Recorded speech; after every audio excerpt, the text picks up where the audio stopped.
All right. For our second video in segment 2, our second topic, is that what I want to call it? Our second topic? We went over the overview, and if somehow that didn't make you bypass all the videos, skip this Rifter and go right on to Rifter 23 whenever that one's done. We're now going to talk about the question and answer. The question and answer is focusing on kids in the Palladium Megaverse.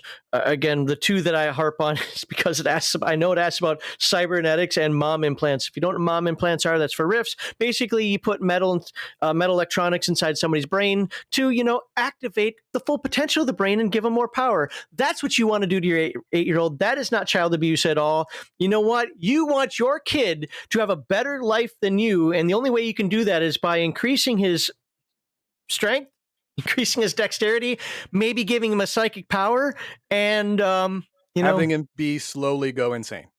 There's that too. Yeah, there's that. Yeah. All right. With that, let's get into our Q&A about the children. What about the children? What page is this one on? What's that? Brave the Night gave $10. Thank you very much. On and off viewer, as I can mostly Palladium content, but please keep it up. I absolutely love you guys. Listen to you a lot at work. Please keep up the good work. Well, thank you, man. I appreciate it. No, really do appreciate that. I was saying at the beginning of this live stream, it won't be on video except for now that I'm saying it now. Well, I'm looking for this page. 17, right? 18. No, that's you. Where's the Q&A? Question 14. Is that this is kind of the doldrums time for most YouTubers. The summer, it's kind of the summer lull. So a lot of YouTubers are like, oh my God, my life sucks. My channel's going to hell, blah, blah, blah. They just got to tough through it. I hate to say it that way. You just got to tough through it. So any nice comment like that you can give to us or to any other YouTuber that you like, do so. It'll help them get through, the next couple of months of low numbers and wondering if they've destroyed their channel. So thank you, Brave the Night. All right. Heathen Dog, you ready for these questions? I love it. I want it. Oh, by the way, also, because we get some of these, I don't know if it's going to happen today. It probably will. Heathen Dog and I get a lot of flack over the fact they'll be like, that's a stupid question. Yes. And if you want to make a comment about, you're so judgmental. Yes. Yeah. Anyone who told you there's no such thing as a stupid question lied to you. Right.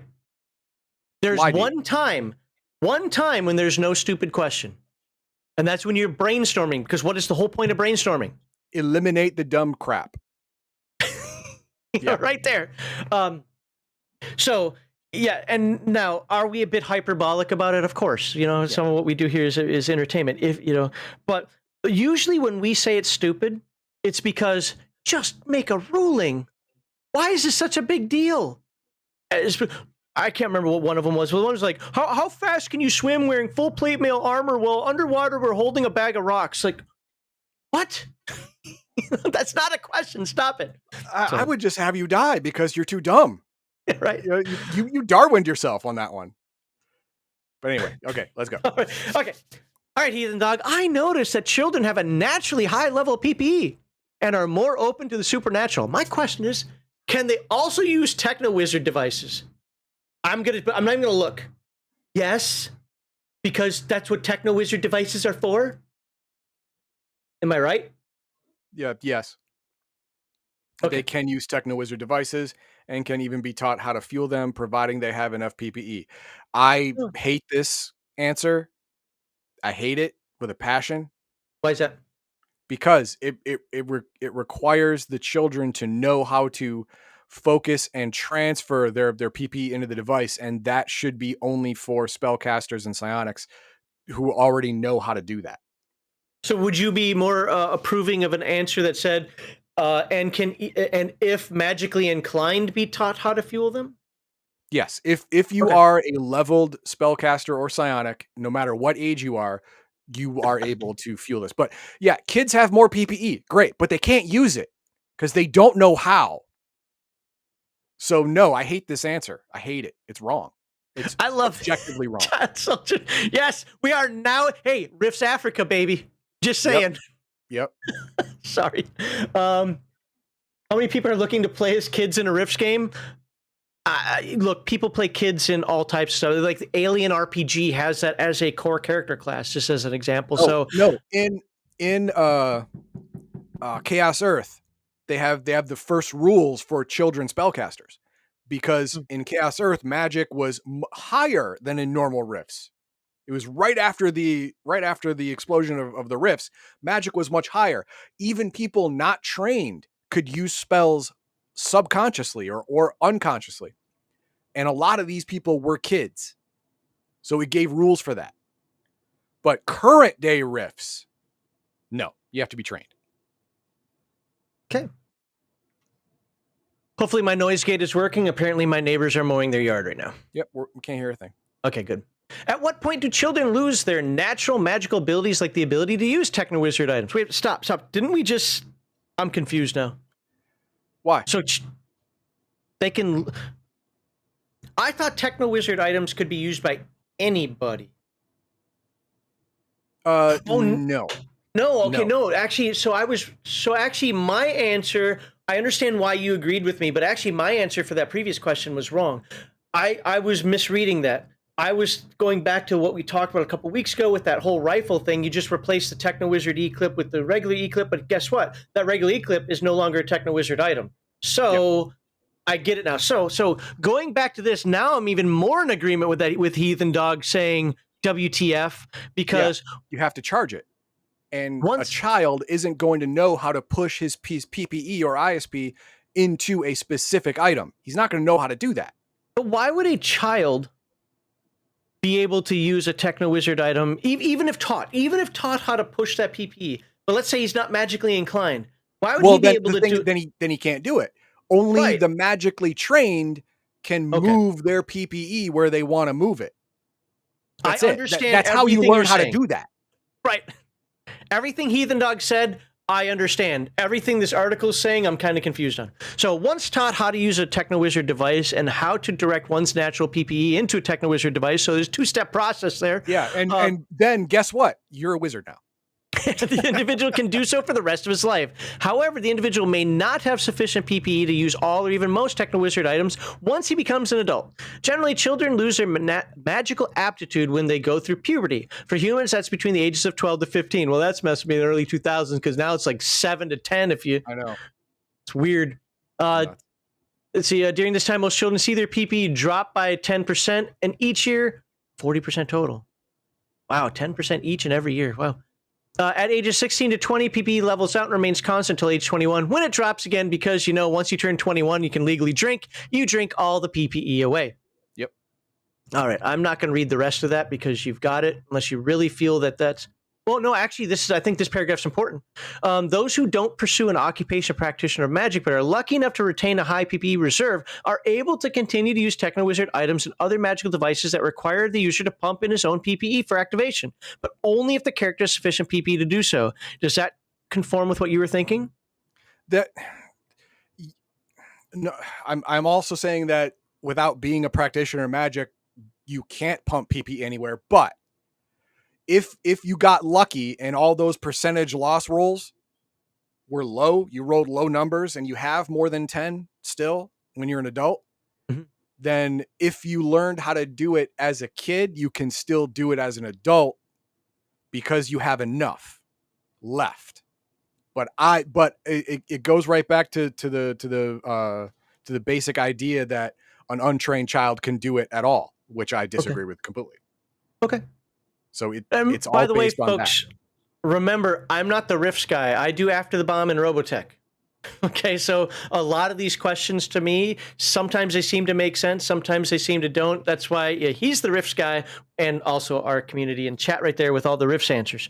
So nobody ever asks After the Bomb questions, though. Yeah, it's weird. You know why? Either no one plays it or the rules are very easy to understand.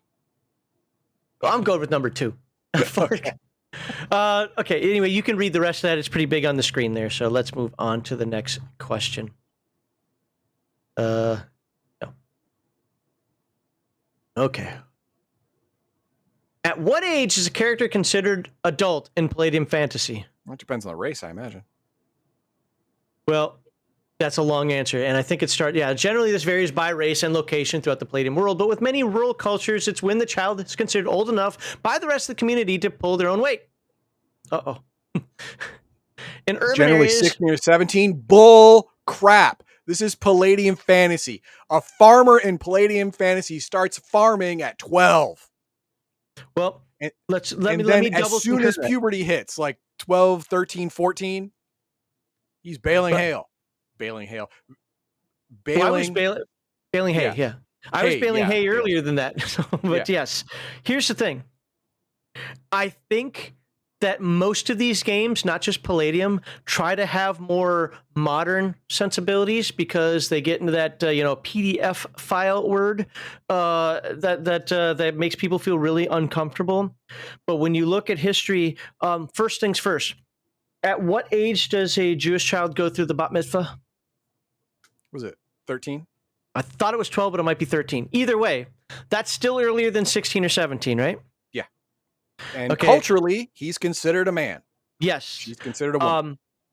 What age were a lot of girls arranged? Oh, Now, I know as you could soon as there was argue grass that it on the goes field. as yeah, you could argue that it goes even, birth and so forth, but Yeah. most of them were very, very tweens, I think they call it now, that not quite teenage, but No, 11, 12. yeah, Yeah. that's adulthood. Is it appropriate? Well, maybe not for 2025, but yeah. For back then, yeah. You had to pump out as many babies as possible. You got to start early. And I honestly, I don't care if a game says, whoa, whoa, whoa, whoa, whoa, adulthood is 18. That's what we're used to now. I don't care unless the game's touting itself as historically accurate. And guess what Palladium doesn't do? So, Tout itself as historically anything.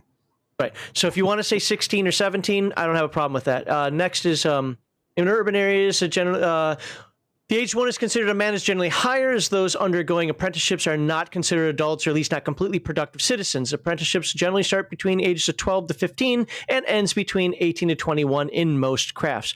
I think that lines up with history too, but somebody out there who's more of a historian can correct me on that. In many tribal situations, a child is not considered a man until he's gone through a rite of passage. I've just recently been exposed to one that's really gross that I'm not going to say. That's a real world one that still goes on today. In more cultured, so I'll talk to the people on the stream about that, not in the video, if they remind me. In more cultured societies, this could be a simple ritual and a big excuse for a community celebration. So it could include dangerous hunts, like that of Emran clan of Kankaran, whose rite of passage is for a pair of young Kankaran to hunt down and kill an Emran. All those words mean nothing to me. Yep. I don't know what that but I did read about a tribe in Africa somewhere that they use bullet ants. Is it Africa or South America? I forget which one. But they use bullet ants, and to pass the trial to be a man, you have to be bitten by a bullet ant, not move, not scream, not cry for like a minute. I'd cry looking at it. I know. I did. Did you? Okay. I saw the documentary. I was like, God damn.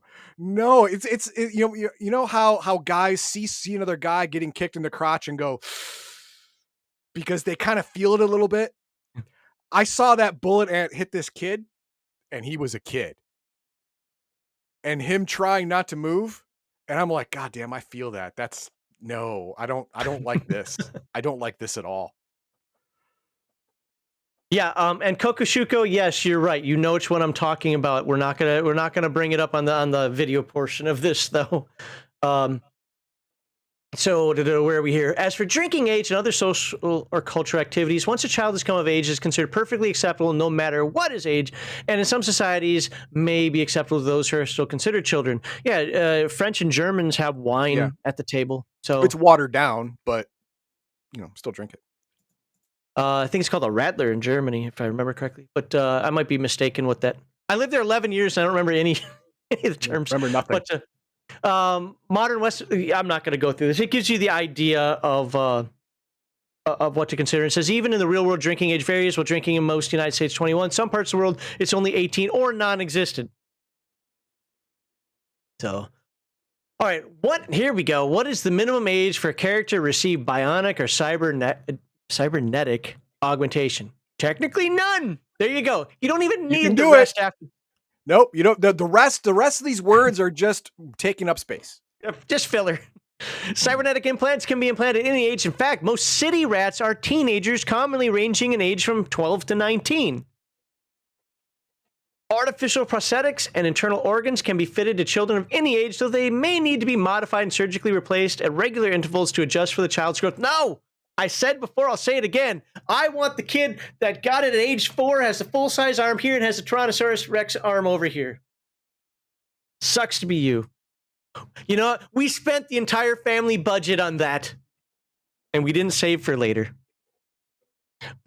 Augmentation on the young, unless a total full conversion is done. Unless it is not. Okay, I gotta read. This guy's writing is a little hard for me to read. Bionic augmentation on the young, unless total full conversion is done, is not suggested until one reaches adulthood or close to it, say ages 16 to 21.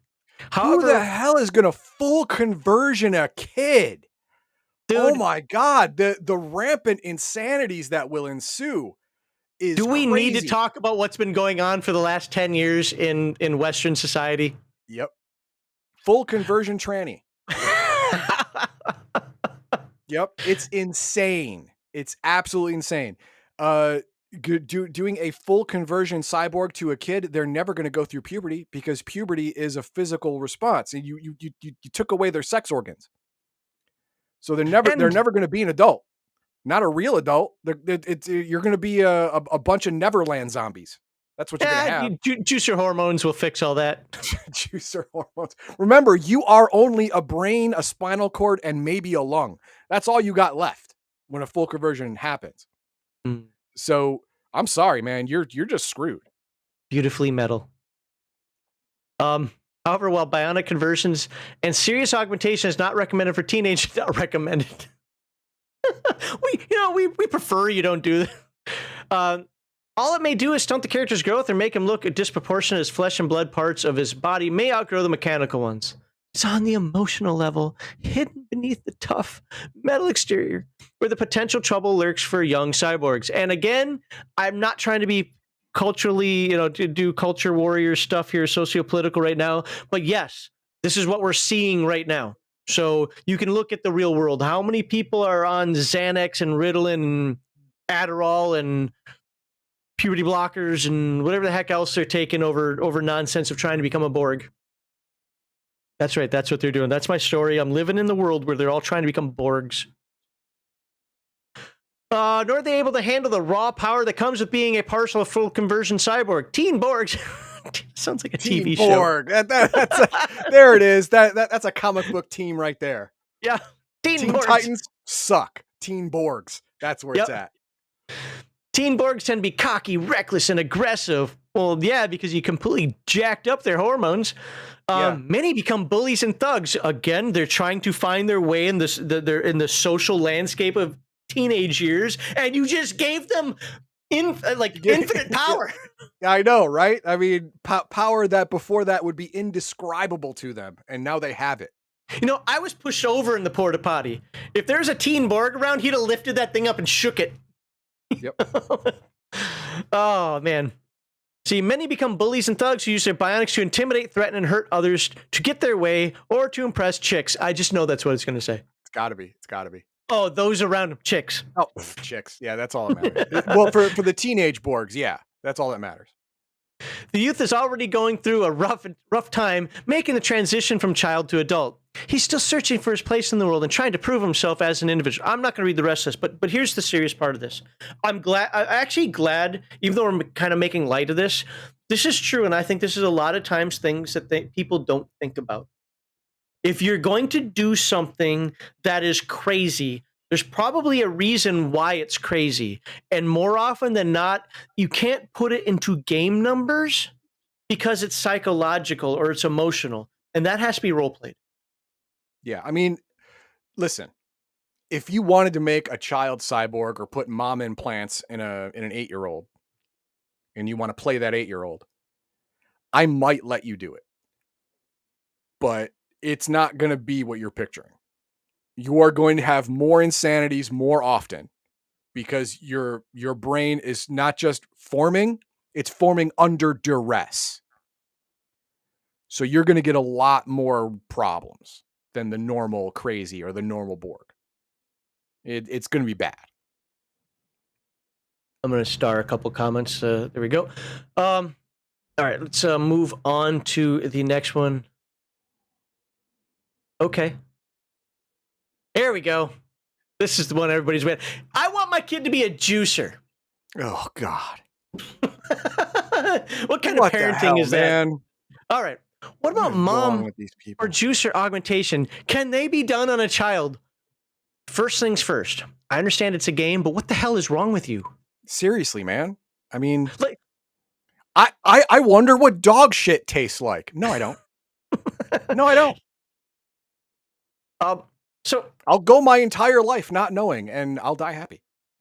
I can understand the augmentation, the bionic augmentation, especially if your character has a background of, hey, got your third degree burns in a fire or something, or again, some sort of horribly injured birth defect, whatever. But mom and crazy or mom and juicer? That's a different thing. That Yeah, is like I want my child to for the next 2 to 6 years be great, and after that die or go irrevocably insane. I That didn't like sounds like this a kid good plan. anyway. Yeah, I didn't like him anyway. I got another one. That's what you do with the problematic children. You Yeah, sell yeah, them to the yeah. chop shop. Okay, so can you do it? In theory, but highly dangerous for anyone under the age of 16. The process kills 70 plus 1d6 of all subjects under the age of 16. Oh, well, look Wow. at that. It's only 70 plus 1d6, so 75% we'll just say because nice, so 3/4 of kids under the age of Die. 16. Just die. And those who survive, 80 plus percent are seriously deranged. Yep. Again, I get that.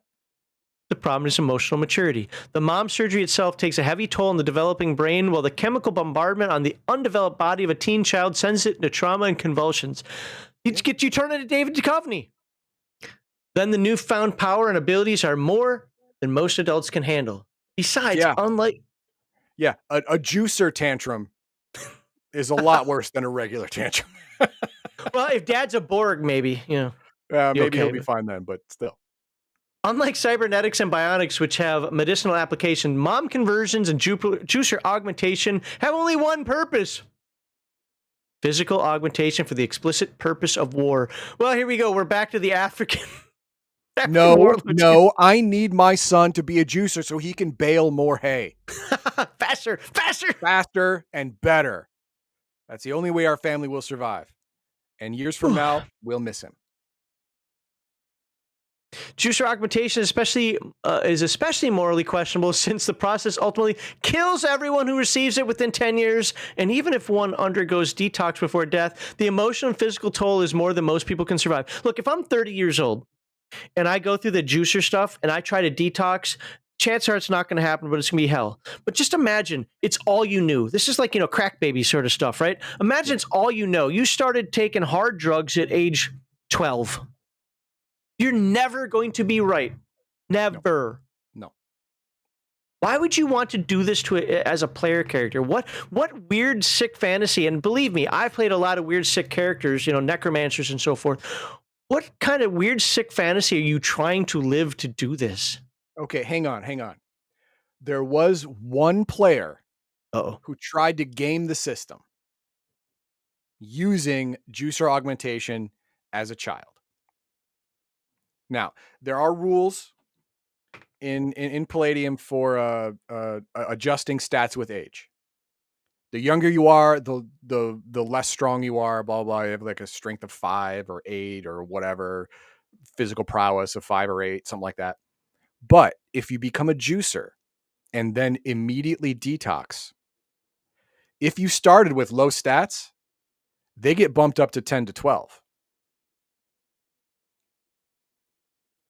after the Okay. detox process. Oh. So you started with 5s and 8s. Now you've got 10s and 12s. And then you add on all the skills, and then age, and then aging up will make you stronger and faster as well from the natural aging, according to the rules of the book. I would never do that, but according to the rules of the book, you can still get better by going from a young adult to an adult. You get stronger, you get faster, you get more durable.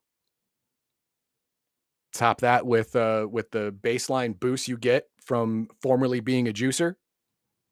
It can add up to some nice numbers. I never allow it. It's ridiculous. But technically, Just like it said, technically, yes. Technically, you can do it.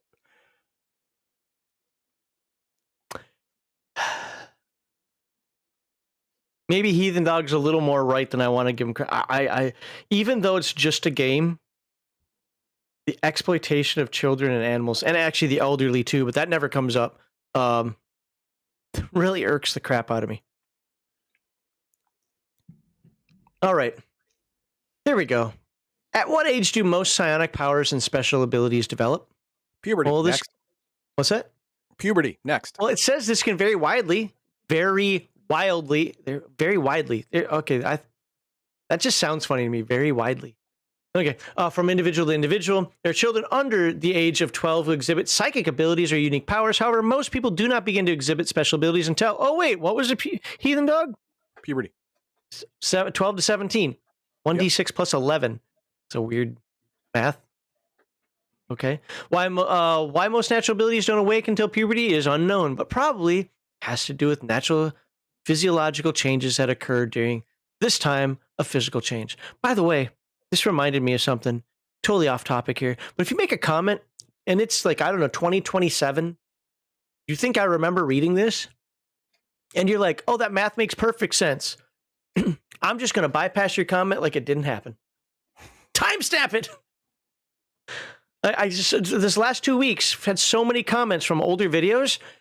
That's not true. It would actually be, I don't know what you're talking about. And you didn't timestamp it, so I can't reference it. And I'm not watching an entire one of my videos that I've covered like to find out what you were talking about. All right, this one's important for Heathen Dog, as he does his recruitment duties. All right. What is the enlistment age for the coalition states military? 16. 16.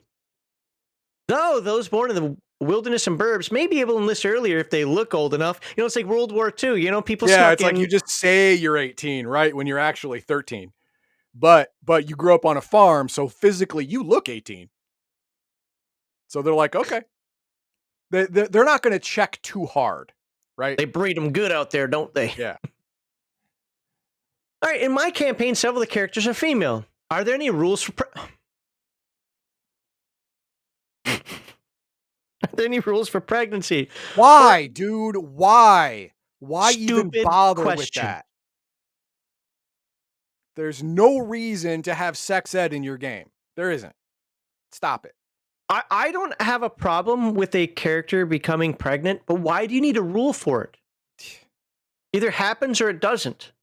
It's what is beneficial, or what, I mean, what does the player want and what does the game master want? Does the player want the character to be pregnant? The game master says, I don't want to deal with this crap. Well, then no. Does the player want the character to get pregnant and the game master's okay with it? Then yes. Then it just happens. Then it just happens.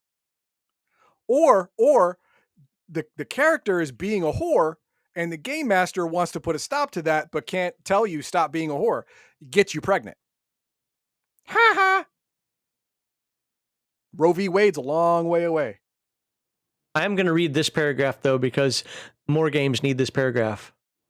Remember, while different species may copulate and enjoy sex, two completely different species, gross, cannot reproduce and bear offspring. No half Vulcans, no half Klingons, no half elves, no half orcs. Thank God. We're moving on. Oh, here it says humans, true Atlanteans, Psy-Stalkers, and ogres are fundamentally the small species that can reproduce, but a human and a Katani or a human and a goblin or a dragon or whatever cannot. I don't know about ogres, man. I hate half ogres. It's like, Palladium handles ogres a little differently, though, don't they? Tell me you have a broken home without telling me you have a broken home. Say you're half ogre. No, it's half work. I'm going to bring that shirt back. You keep bringing it up. Okay. If a group of children attacked an adult, which you know that they would do, especially, you know, Lord of the Flies, right? Yep. What would be their damage from hand-to-hand strikes and kicks? Okay. Children from about 6 to 15 inflict half damage from punches and kicks. Have only 1 or 2 attacks actions per melee round and probably don't have skills or attributes high enough to provide any combat bonuses. I'm torn on this question. Part of me wants to say it's a stupid question. Part of me is like, yeah, okay, I mean, I get it, but this is situational. I mean, Children of the Corn type stuff happens. Okay. Why can't game masters just make a reasonable ruling? I don't know. Where can one Teenagers find from 16 up inflict full damage. I get it. They have puberty strength now. So, okay. Yeah, I mean, that's fine. This is fine. This is a fine question. I'm okay with it. Where can one find stats or any rules for children? Statistics for children can be found in Heroes Unlimited GM's Guide, Beyond the Supernatural, first edition, apparently. No official rules for playing children as characters, thank you, except for the victim rules found in the first edition of Beyond the Supernatural.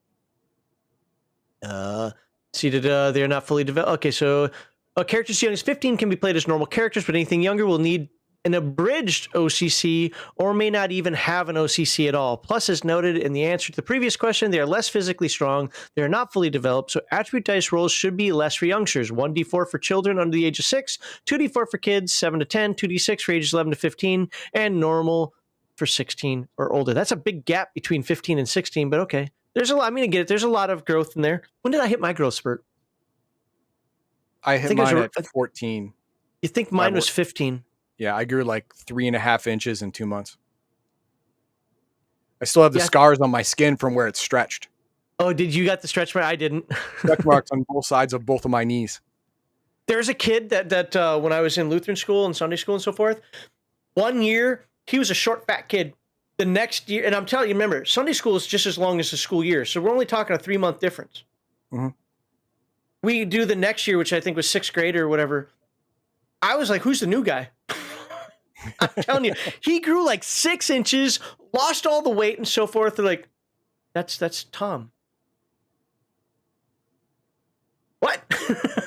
Like, okay, that didn't happen to me. I was more gradual, but I did have a little mini one. I think I was 15 when I got when I got my driver's license, I was 5'0", and by the time that I actually was measured for the football team, I was like 5'4" or something. It was weird. Anyway, all right. What about non-human children? There are no rules for non-human children printed. Some RCC descriptions may provide my God.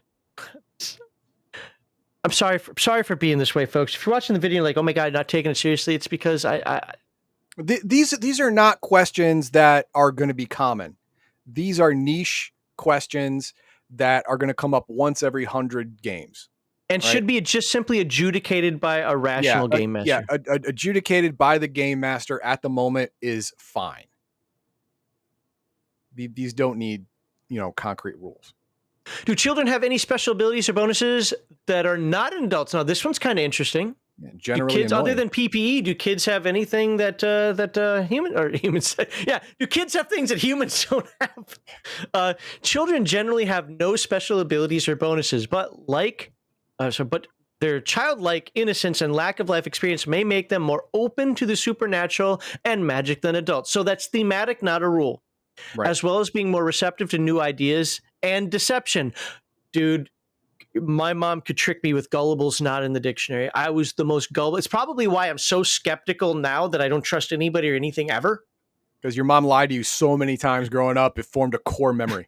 wasn't my mom. No, my mom used to get mad at me for being so gullible. That's why she'd say, gullible is not in the dictionary, right? Yes, it is. But I was a crazy gullible kid, so I can understand that. Also, as noted previously, human children and the young of most intelligent beings possess 3 to 5 times greater amount of PPE, so kill them and suck it up while you can. Yep.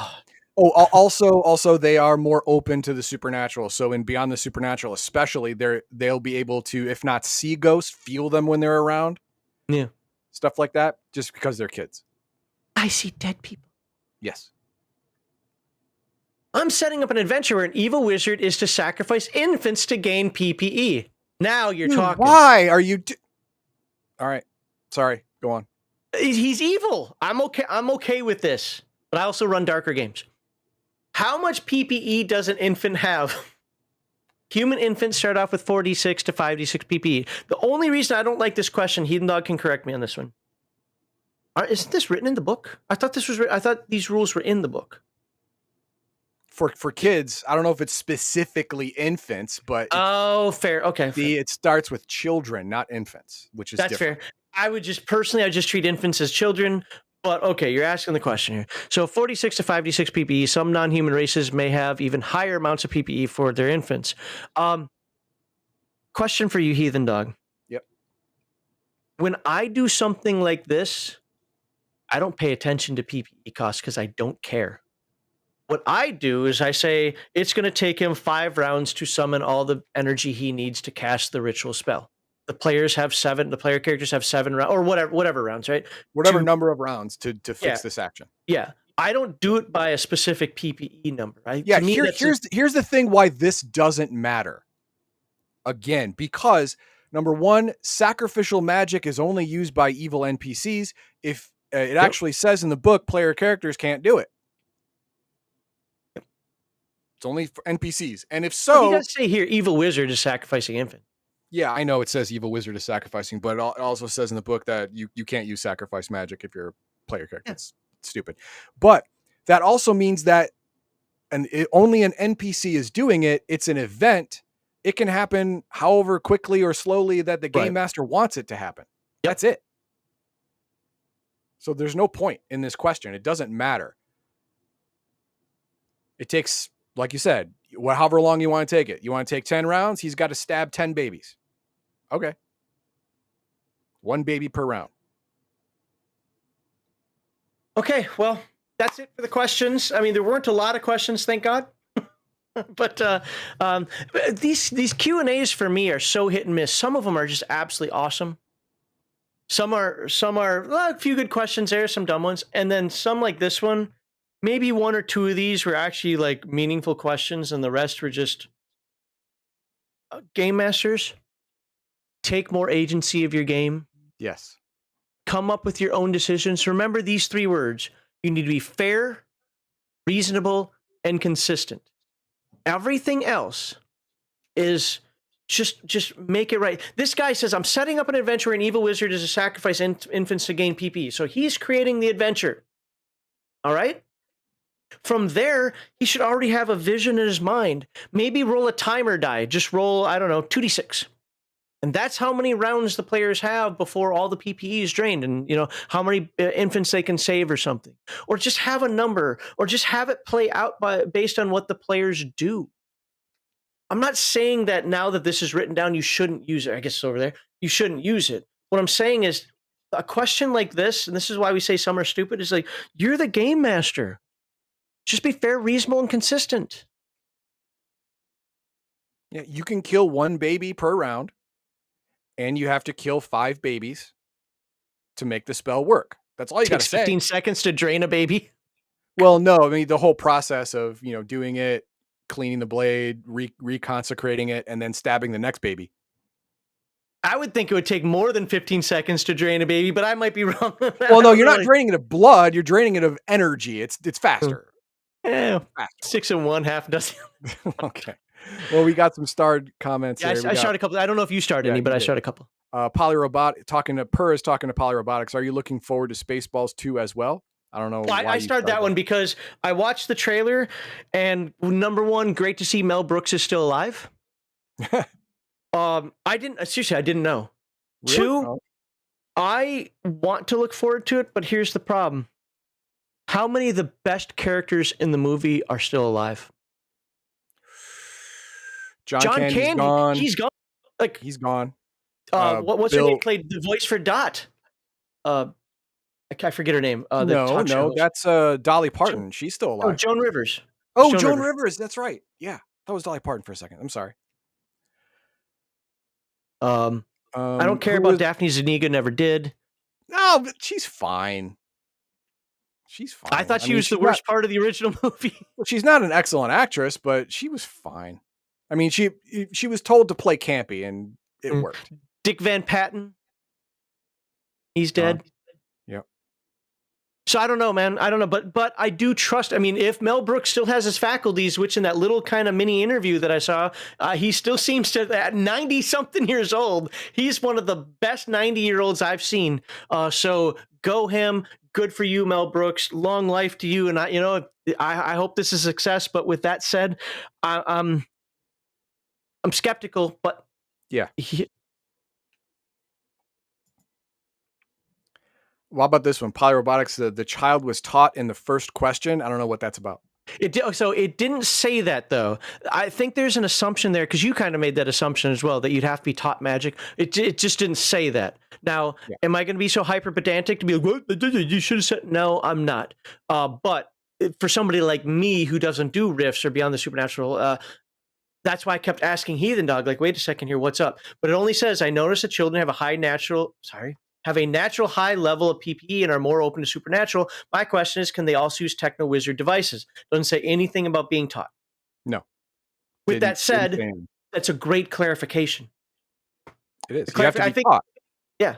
You have to be taught to move that PPE or ISP around, or else it's just there. And guess what? That means you're a first level something. Because only wizards are taught how to move their PPE, how to actually use it. And only psychics can use their ISP or even have it. So this child would have to be an OCC already. Okay. Having potential and using it are two very different things. Wait. There was a History of the World Part 2? I never even heard of it. I know, obviously, we know about Part 1. I didn't know there's a History of the World Part 2. Oh, interesting. Okay. Nathaniel Schultz says, so Kid Borg, we did things like have him have combat protocols to explain his combat abilities like RoboCop. Yeah, you could do that. I mean, you can explain that away as having combat programs installed into his brain, because you can explain a lot of shit away if you're doing a full conversion Borg. You can explain a lot of skills as hardwired skills.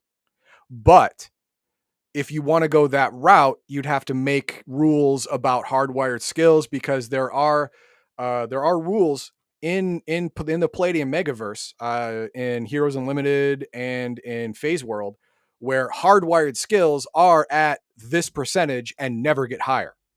Mhm. Because they're programs. They don't rewrite themselves. So for example, you would have gymnastics at 80%, but it would never go beyond that. It would always be at 80%. Skill is not a factor. Practice is not a factor. Talent is not a factor. Now, if you did all of that, sure, that would make sense. But you're still screwing up a child's life.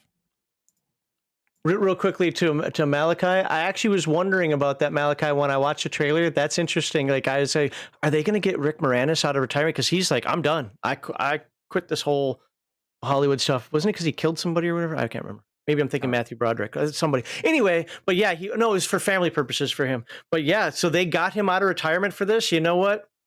It's going to be weird seeing him, but cool. Midrin Philippe. In Ghost in the Shell, Major Motoko Kusanagi had a kid body and then got a new adult body made later. Yes, that is the thing with full conversion Borgs. You can switch bodies. You can. I mean, there's always a chance of death. The surgery could go wrong, but it's doable. You know, in Rifts Japan, they have giant dragon Borgs. Of course they do. Of course they do. They have dragon Borgs where you're put into a body of a dragon. Okay. Wait, didn't they do that in that anime? Oh my god, I can't think of their brothers. One died. He's put in a big orange suit. Oh, Full Metal Alchemist. Yeah, it sounds familiar. Isn't that kind of the same right. thing? It was his soul was transplanted into a suit of armor. Oh, okay. Yeah. It wasn't a Borg conversion. It was a magical conversion.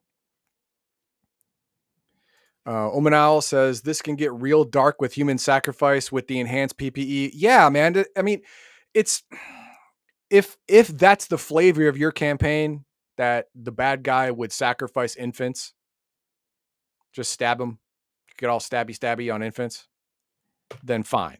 But that is something that not a lot of people are gonna stand with and go, that's okay. So there's a trick to it, and I do want to say, because I talk a lot about how I run visceral or darker games and so forth.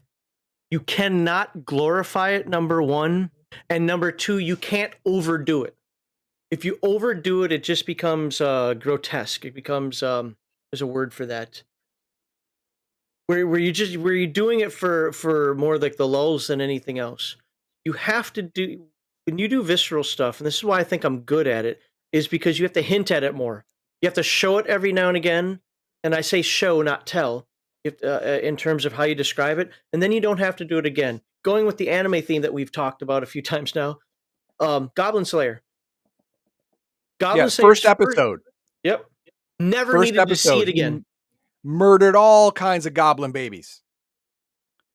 Well, what did the But, you know, goblins do though? The goblins started it by was it well here goes demonetization by raping some young girl or whatever. yeah, that's how they reproduce. They rape other species women, get them pregnant, and it's always a goblin. Right. You don't have to show that every single No, adventure no. or in that series every You single show it episode. one time so everyone knows it was horrible, it was disgusting. I never want to see that again, but now I know going forward the feel of this entire world. Exactly. But doing it every day, Yeah, gratuitous. That you're was the just word I was trying to thinking of. desensitize people, and that's Right. wrong. Right. You don't want it to be gratuitous. You want it to be meaningful. Yeah, and Doc Flamingo says, "Remember, $2. Thank you, Doc. Sacrifice infants in moderation. Well, for $2, okay. Moderation." Thank you, Doc Flamingo. Cool. All right, we got. Oops, let's put the thingy up here. What are your thoughts? I mean, are you truly interested in giving mom implants to children in your Rift game? Did you really need to know how a woman gets pregnant in your Palladium fantasy game? Thank you, Kevin, and I mean this, for putting in there that you can't have cross-species pollination. That is something I've always hated. I think Heathen Dog's known me since the late '90s. I know I was harping on it back then. I will harp on it for as long as I live. And I'm glad that Kevin's got those rules in Palladium that say no to that. Especially since I run after the bomb. Just there you go. Let me leave that image for you. So with that, let me know your thoughts. Like, subscribe, and share. And look forward to the third and final video in this series, which will be on. We're going to turn, after all of this, we are going to turn Heathen Dog into a super soldier. So Woo-hoo! I hope to see you then.